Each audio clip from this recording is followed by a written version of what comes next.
आज शरद पूर्णिमा का पावन त्योहार। वृंदावन में ठाकुर श्री बांके बिहारी जी महाराज रूप में देंगे दर्शन। अमेरिका और ब्रिटेन समेत 7 देशों के किन्नर प्रयागराज में बनेंगे महामंडलेश्वर। महाकुंभ 2025 में मिलेगी पदवी। विश्व प्रसिद्ध कुल्लू दशहरे की हुई शुरुआत। राज्यपाल शिव प्रताप शुक्ल ने किया शुभारंभ। काशी विश्वनाथ मंदिर में विजयादशमी पर भगवान शिव के त्रिशूल और फरसे की हुई पूजा। पहली बार हुआ आयोजन।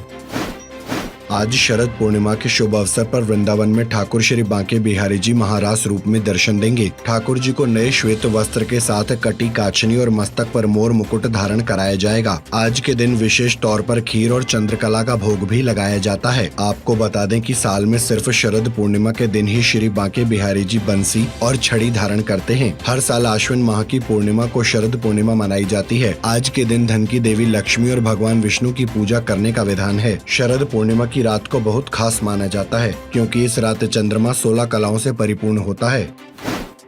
किन्नर अखाड़ा महाकुंभ 2025 प्रयागराज में अब तक का सबसे बड़ा विस्तार करने जा रहा है। अमेरिका, ब्रिटेन, फ्रांस, जर्मनी समेत 7 देशों के 12 किन्नर महाकुंभ में जगत गुरु और महामंडलेश्वर बनाए जाएंगे। इसके साथ ही देश विदेश में अब तक नामित 55 किन्नर संतों को मंडलेश्वर, महामंडलेश्वर और जगत गुरु की पदवी प्रदान की जाएगी। हाल ही में हुई किन्नर अखाड़े की बैठक में इस विस्तार का निर्णय लिया गया है। किन्नरों को महामंडलेश्वर और जगत गुरु की पदवी मौनी अमावस्या के महास्नान पर्व प्रदान की जाएगी।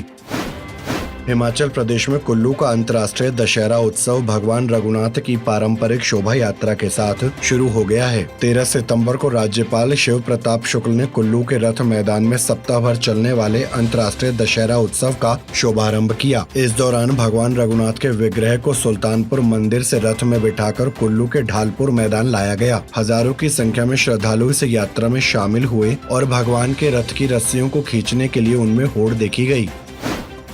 बुराई पर अच्छाई की जीत के प्रतीक विजयादशमी के अवसर पर श्री काशी विश्वनाथ धाम में उपलब्ध शैव शस्त्रों का भव्य पूजन समारोह आयोजित किया गया। इस विशेष कार्यक्रम में शैव परंपरा से अस्त्र शस्त्रों की पूजा की गई। इसमें भगवान शिव के शस्त्र धनुष, त्रिशूल, तलवार, फरसे जैसे शस्त्र शामिल थे। इस दौरान पारंपरिक शस्त्रों का प्रदर्शन भी किया गया, जिसके लिए पूर्वांचल से शस्त्र चलाने वाले प्रशिक्षित लोगों की टोली को शामिल किया गया। इसमें लाठी, भाला, त्रिशूल और तलवार सहित सभी पारंपरिक शस्त्र शामिल थे।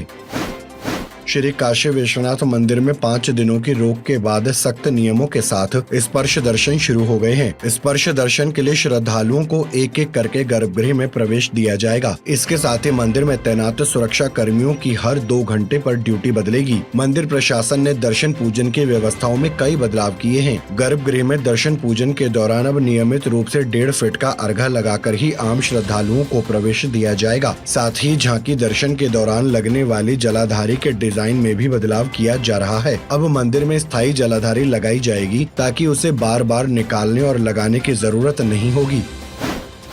मौसम ने करवट ले ली है, जिससे सुबह और शाम की हल्की ठंड का एहसास होने लगा है। इसे देखते हुए महाकाल मंदिर में भगवान महाकाल की दिनचर्या भी बदलने जा रही है। 18 अक्टूबर से बाबा महाकाल अपना सारा काम कुछ देरी से शुरू करेंगे। भगवान अब 30 मिनट देरी से भोजन करेंगे। इसके साथ ही सुबह सुबह होने वाली भस्म आरती में भी अब बाबा महाकाल को गर्म जल से स्नान कराया जाएगा। इसी के साथ आरती का समय भी बदला जाएगा। ये बदली हुई दिनचर्या इसी तरह से फागुन माह तक चलेगी।